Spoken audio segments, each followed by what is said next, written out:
Se Ahí bugueó, no está. escuché. Que te preguntaba si había podido ver ese documental que yo te dije que era como la respuesta a esta otro Anonymous, que era la caída del cabal.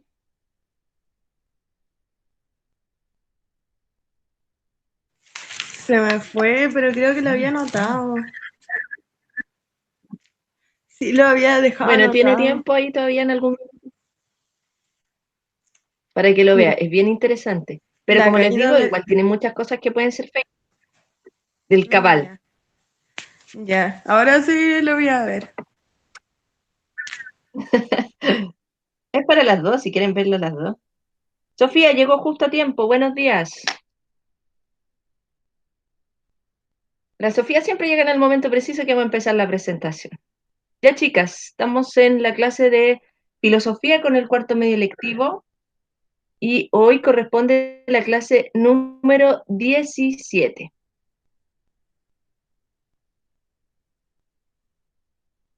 Ahí está ya, vamos a poner esto como presentación. Oh, se me fue la luz. No, por favor, no. Respóndeme, que no veo. Ya. El objetivo es que ustedes logren valorar, ¿no es cierto?, y evaluar la multiplicidad de interpretaciones generadas a partir de la información recogida por los sentidos. Y los indicadores de logro es que usted reconozca conceptos asociados a la reflexión del conocimiento y que utilice un lenguaje adecuado a la asignatura. Cuando uno habla de conocimiento, ¿no es cierto? Y cuando uno habla de comunicación, de lo que está recibiendo, ¿no es cierto?, como información, pueden aparecer diferentes tipos de preguntas. Y como los últimos conceptos que vamos a evaluar ahora o que vamos a conocer para evaluar posteriormente, tienen que ver justamente con cómo en cierta medida nosotros como seres humanos nos podemos comunicar y podemos gestar un conocimiento a partir de esa comunicación que tenemos unos con otros. Entonces surgen preguntas que son difíciles de responder, como por ejemplo, ¿cómo podemos tratar datos subjetivos en términos objetivos? Por ejemplo, si yo tengo un sentimiento que yo estoy afectada por él, una pena, qué sé yo, algo así, ¿cómo yo lo puedo expresar de manera objetiva para que un otro que está al frente mío logre entenderlo de tal manera, ¿no es cierto?, que me pueda comprender? Es difícil de pronto conocer otras mentes, cómo está pensando una persona, cómo está sintiendo. Y eso hace que nosotros tengamos como seres humanos dentro de la comunicación discusiones respecto a una cosa u otra, que puede ser conocimiento o pueden ser cosas, ¿no es cierto?, respecto a opiniones. Da lo mismo. Entonces también surge la pregunta es cómo se produce la comprensión y la comunicación entre los sujetos de manera recíproca. Esas son preguntas como de partida.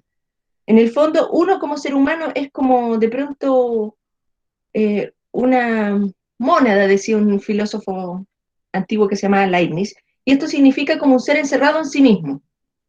Yo tengo sentimientos, yo tengo pensamientos, pero de pronto cuesta mucho expresarlos por diferentes motivos, como para que un otro que está enfrente mío pueda entenderme a cabalidad y pueda entender o pueda llamar conocimiento, verdad, ¿no es cierto?, a lo mismo que yo estoy viendo, observando, ¿no es cierto?, y sintiendo, por decirlo de alguna manera. Entonces aparecen diferentes respuestas.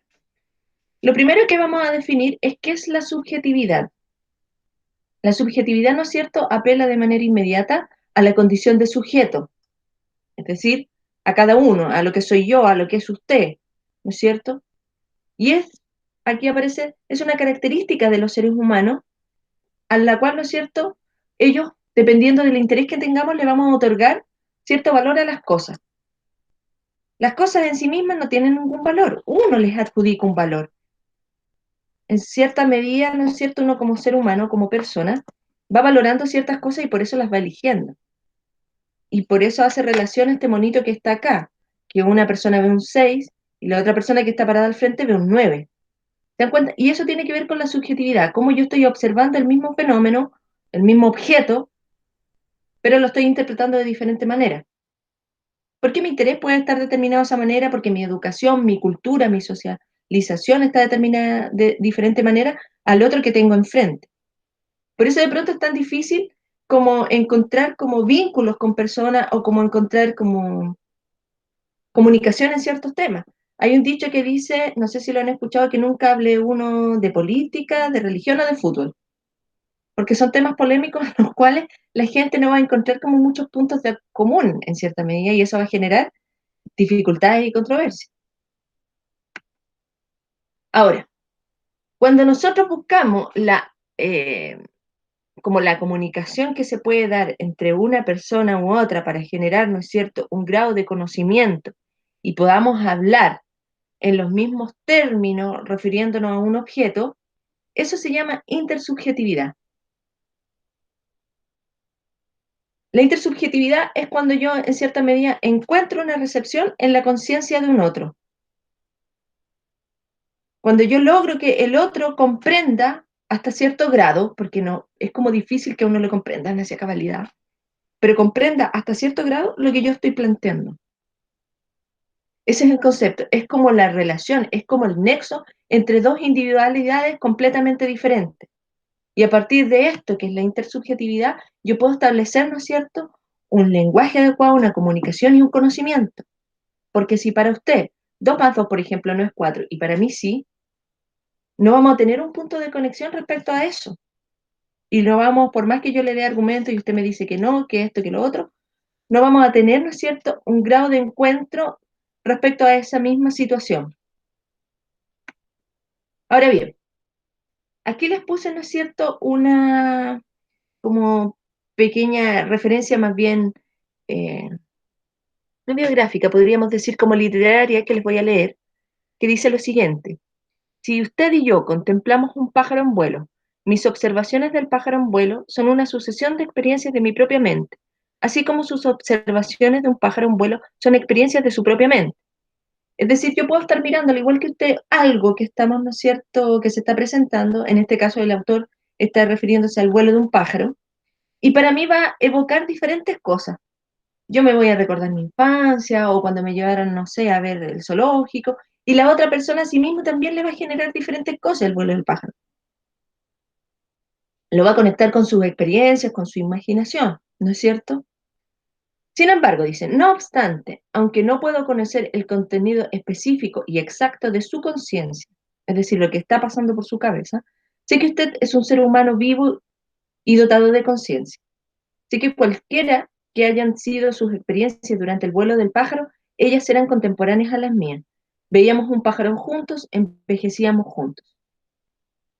Entonces el autor lo que está diciendo acá, ¿no es cierto?, es que aun cuando la experiencia o eso tan interno que yo puedo tener dentro de mi subjetividad, tiene igual un nexo con la otra persona en la medida en que interpretamos lo mismo. Interpretamos el mismo símbolo, ¿no es cierto?, a pesar de que lo interno que me evoque sea diferente.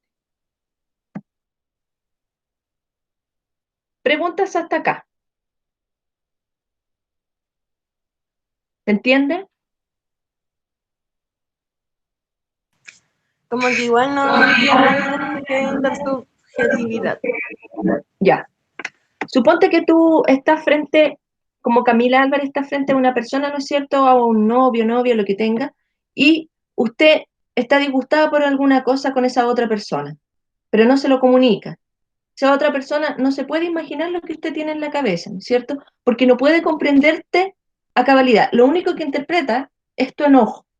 Ese nexo que él interpreta como característica, que es el enojo, que puede ser porque te pusiste con el ceño fruncido, o porque estás con los brazos cruzados, o hiciste ciertos gestos que muestran que estás enojada, eso que él también conoce y ha vivenciado, es lo que se podría llamar intersubjetividad, esa forma que tenemos de, entre comillas, con otra persona, de entender ciertas cosas, aunque por tu fuero interno tú no le estés comentando lo que te está pasando y aunque te cueste comentarlo, la otra persona igual está entendiendo un poco de lo que pasa.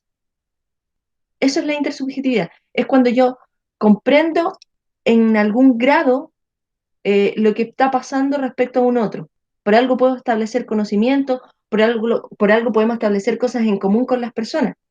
Si yo no pudiera entenderte nada a ti, ni tú a las otras personas, ni a las que tengas enfrente, generaría, ¿no es cierto?, siempre incompatibilidad para comunicarnos. Y siempre habrían problemas y estaríamos, ¿no es cierto?, totalmente aislados unos de otros. Pero hay algo que se llama, ¿no es cierto?, lenguaje, hay algo que se llama comunicación, hay algo que se llama empatía, que están relacionados con esto que en filosofía se llama intersubjetividad, que es el nexo que yo puedo establecer con un otro para comprender, para desglosar ciertos aspectos de la comunicación, del conocimiento que se va a forjar. ¿Se entendió un poquito más o muy enredado aún? No, sí me quedó claro. Gracias. Ya, mira, hay unos esquemas que más adelante tengo en el PPT, no sé si ustedes los revisaron, como para que los vamos viendo. Por eso este autor, ¿no es cierto, Schutz? Dice que por más que usted vea un pájaro y la otra persona también ve el mismo pájaro, uno va a pensar y le va a venir a la mente, a la conciencia, diferentes recuerdos, pero sin embargo van a entender el mismo símbolo, porque ambos están viendo el mismo objeto. Y esa como cosa entre medio que queda común a ambas personas, ambas subjetividades, es lo que vamos a llamar intersubjetividad, lo que permite establecer un nexo. Por ejemplo, si usted está acá, sujeto A, con un sujeto B, la relación de comunicación o de interacción se produce en un campo de intersubjetividad. Su mundo con el mundo de él, ¿no es cierto?, o de ella, van a generar, ¿no es cierto?, ciertos campos similares, ciertas interpretaciones que por más que sean diferentes, van a llegar a un punto común. Y ese punto común es lo que nos va a dar un conocimiento del mundo.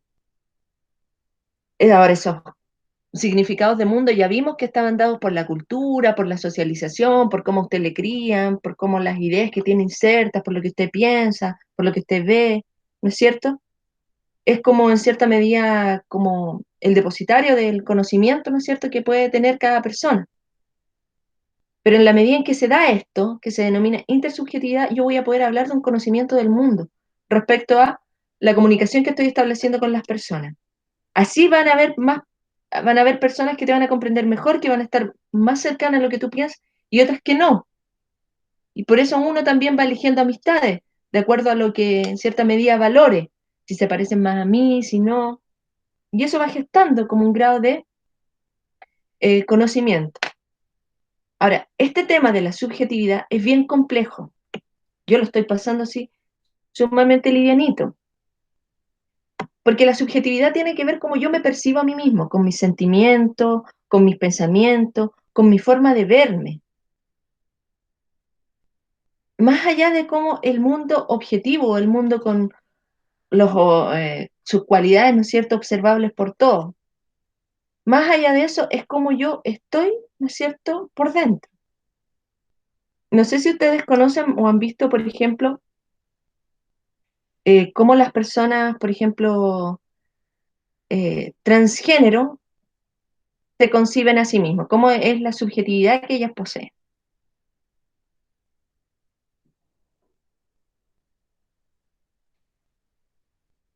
¿Alguna de ustedes? O sea, se sienten de distintas formas, pues. Ya, ahí le O diste en sea, el que clavo, igual no cacho tanto. pero le diste en el clavo. Tú me dijiste, se sienten de diferentes formas. Efectivamente, se autoperciben de manera diferente a cómo son biológicamente. O sea, pueden haber nacido hombres, pero se autoperciben, es decir, su subjetividad interior hace que se perciban de diferentes formas. Y eso, ¿no es cierto?, es tan potente que independiente de lo objetivo, buscan, ¿no es cierto?, que esa subjetividad se plasme. Y por eso buscan una transformación. ¿Se dan cuenta? Pero tiene que ver con una autopercepción personal. Ahora, por ejemplo, yo me podría como autopercibir, no sé, como una niña de 10 años. ¿Qué pasaría si me pasara eso? Siento que yo tengo 40, me percibiera como una niña de 10 años. ¿Estaría bien? O sea, la gente la empezaría a mirar como alguien menor porque también se reflejaría en su actitud. Exacto. Hay una condición, no recuerdo el nombre ahora, pero hay una condición, ¿no es cierto?, en las cuales las personas se autoperciben de diferentes edades. Y hay personas que tienen como una percepción de sí mismos como bebés y tienen como una doble vida. Hacen, por ejemplo, su trabajo, pero llegan a su casa y se comportan como bebés. Hay harto material en internet, en YouTube, si quieren ver. Se me fue a buscar como alguna pestaña como para darle. Pero es una condición, ¿no es cierto?, que hasta el momento se considera como patológica. Pero también tiene el mismo principio que una persona transgénero, que se autopercibe de diferente manera. Porque yo podría decir, No, pero ¿cómo? Si tiene 50 años se va a autopercibir como un bebé. No, no me cabe. No entiendo. No va de acuerdo a los lineamientos temporales, etarios, ¿no es cierto? Pero tiene que ver con una percepción interna de sí, más allá de la objetividad. Entonces, si se dan cuenta, ahí hay una relación de la intersubjetividad complicada. Porque claro, el sujeto A se puede percibir como alguien de 10 años y el sujeto B va a lograr establecer, por ejemplo, un nexo comunicativo con esa realidad, con esa objetividad del sujeto A. Tal vez no, pues entonces no va a poder haber una interacción, no va a poder haber una comunicación, no va a poder haber un conocimiento de mundo si yo no estoy entendiendo lo que al otro le está pasando por dentro para que se conciba como alguien de 10 años. ¿Qué hay en la cabeza de esa persona? Con las Y, personas de transgénero, ¿no es cierto? Dígame. y un ejemplo de, por ejemplo, los alumnos en la sala de clase, como estamos viviendo lo mismo todos, ahí ocurriría un de intersubjetividad. Sí, claro que sí. Es que siempre ocurre, Camila. Por algo hay malinterpretaciones, especialmente cuando yo digo algo, por ejemplo, y puede sonar ofensivo para una persona, pero yo no lo dije con el afán de ofender a alguien. Y que ahora es como muy común que las personas tienen como mayor susceptibilidad a sentirse ofendidos, ¿no es cierto?, por ciertos criterios, ciertas cosas que uno pueda señalar, y se sienten ofendidas, pero yo no me puedo hacer cargo de que la otra persona se sienta ofendida por algo que yo dije, porque yo no estoy dentro de ello. Yo no puedo asumir su subjetividad. ¿Te das cuenta? Yo trato de ser correcta en la forma de plantear temas y yo creo que muchas personas también lo son. Pero tú misma más adelante te vas a poder dar cuenta, o si alguna vez le ha pasado alguna vez a ustedes, dentro de su grupo de amigos, que han dicho cosas que han hecho sentir mal a otra persona. Y tal vez no lo han hecho con intención, pero la otra persona, por su mundo interior, por sus experiencias, vivencias, lo asume de esa manera y se siente mal. Entonces, ese conocimiento de mundo, esa intersubjetividad, ¿no es cierto? También genera problemas en un otro. Por eso está hace mucho tiempo lo que se denomina políticamente correcto. Yo tengo que ser también diplomática en cierta forma en que tengo que decir, referirme al resto. Por ejemplo, uno se da cuenta y ahora tomando el suceso en Estados Unidos, la gente no dice negro a las personas afroamericanas. Hace mucho tiempo que no les dicen negro. O sea, eso era hasta que eran esclavos, por ejemplo, porque se les considera una forma denostativa, una forma humillante de trato. Se les dice personas de color. En cambio, en Chile, por ejemplo, yo a una persona negra digo, ah, el negrito, la negrita, buena negrito, buena negrita. Y no tiene una connotación hasta el momento en las cuales las personas, ¿no es cierto?, se sientan mal o se sientan ofendidas. Sin embargo, puede ser que llegue, ¿no es cierto?, también como esa formalidad en la cual ya tampoco podamos poder denominar de esa manera a las personas porque va a ser un poco humillante, pero va por ese lado. ¿Me entendieron con el ejemplo? Sí. ¿Sí? El resto, la Sofía, o se me quedó dormida la Sofía. Sofía, la Sofía dejó un bonito al frente del computador, como esos memes. Bueno, vamos a seguir. Entonces, ese es el tema. La intersubjetividad, ¿no es cierto?, es este nexo que yo puedo tener para establecer una comunicación, aun cuando el otro se ofenda, también hay un grado de intersubjetividad, ¿no es cierto? Porque está entendiendo lo que yo estoy diciendo. Simplemente yo no puedo asumir el mundo que él tiene interior, yo no puedo asumir su subjetividad. Por eso las personas siempre tratan de ser diplomáticas, tratan de hablar con corrección. Ahora, hay gente que es súper frontal y tira las cosas simplemente hacia afuera sin ningún como freno, sin ningún como colador. Y eso genera generalmente problemas. Uno sabe que hay personas de esa naturaleza. Y tiene que ver también con el mundo que ellos tienen, con la forma de concebir la realidad o lo que pasa. Y por ende son así también. Entonces, para finalizar lo que estamos hablando de intersubjetividad, las significaciones de cada persona vienen del mundo que ha tenido. Por eso puse ahí mundo de la vida. ¿No es cierto? esta interacción que se da entre un sujeto A y un sujeto B, en las acciones, en lo que decimos, en cómo miramos, en todas las cosas, que están dadas por la cultura, por el conocimiento que tiene, ¿no es cierto?, que están dadas por la socialización que tuvo, van a generar, ¿no es cierto?, un grado de comunicación tal que va a poder establecerse como un conocimiento. Eso es la intersubjetividad. Es como la relación que se establecen entre dos conciencias a partir de las cuales, ¿no es cierto?, aparece un nexo comunicativo. Y ese nexo comunicativo para poder establecer un conocimiento. El conocimiento del mundo va a diferir mucho, ¿no es cierto?, respecto a las experiencias o cultura que yo pueda tener. Si yo soy criada en una familia, ¿no es cierto?, que tiene cierta educación religiosa, en la cual yo voy a la iglesia, en la cual yo respeto ciertos preceptos cristianos, va a diferir mucho del mundo de una persona que nunca fue criada en una religión y que tiene preceptos más bien liberales. Va a chocar tal vez. Y por eso muchas veces las personas dicen que uno tiene que conocer mucho a una persona, por ejemplo, para establecer una relación a largo plazo, porque si no se generan situaciones conflictivas. Porque el mundo del otro, en la medida en que me junto con un otro y empezamos a probar, por ejemplo, que se vaya a vivir con alguien usted, y su mundo es tan distinto al mío, va a llegar un punto que va a haber un quiebre tal vez. Pero eso, como ya entendimos, vamos a ver la actividad. ¿A qué se refiere con acervo? Como lo que se va, como que lo que se va en cierta medida como, a ver cómo explicártelo, como lo que se va juntando, como lo que se va teniendo, así como juntando una cosa con otra. Acervo cultural, por ejemplo, lo que tú tienes acumulando. Ah, ya. ¿Entendió? Ya sé. Tenemos dos actividades. La primera es de un texto que se llama Lo que nuestra cultura nos ofrece para escoger. Y ahí aparecen, ¿no es cierto?, los mitos de la objetividad. Y aquí hay un primer mito.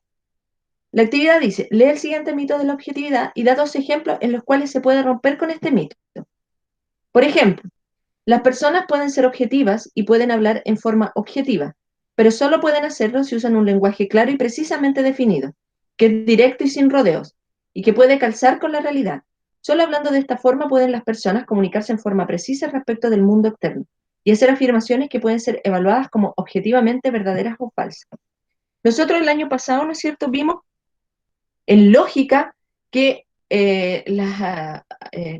las proposiciones o las afirmaciones que uno podía hacer y que se podían calificar como lógicas eran las que eran descriptivas, las que uno podía decir si eran verdaderas o falsas.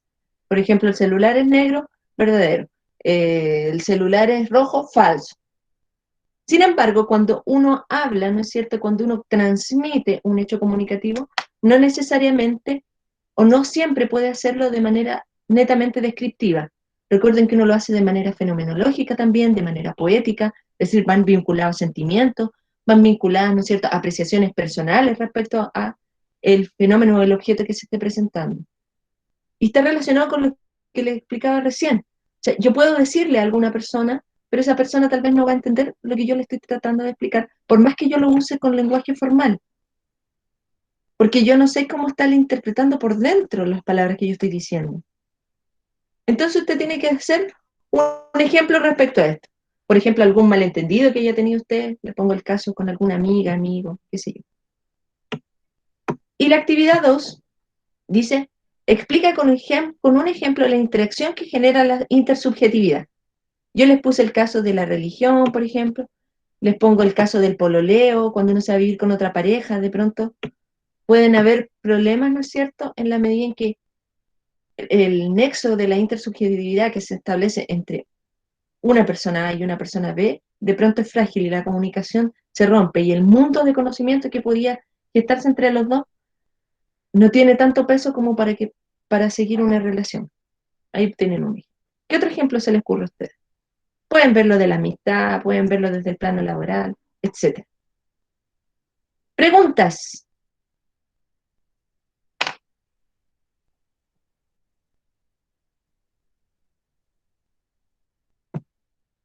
Mm, Preguntas respecto a la tarea. yo no tengo dudas, Miss. Ya. Las otras chiquillas, Paula, ¿tú tienes dudas?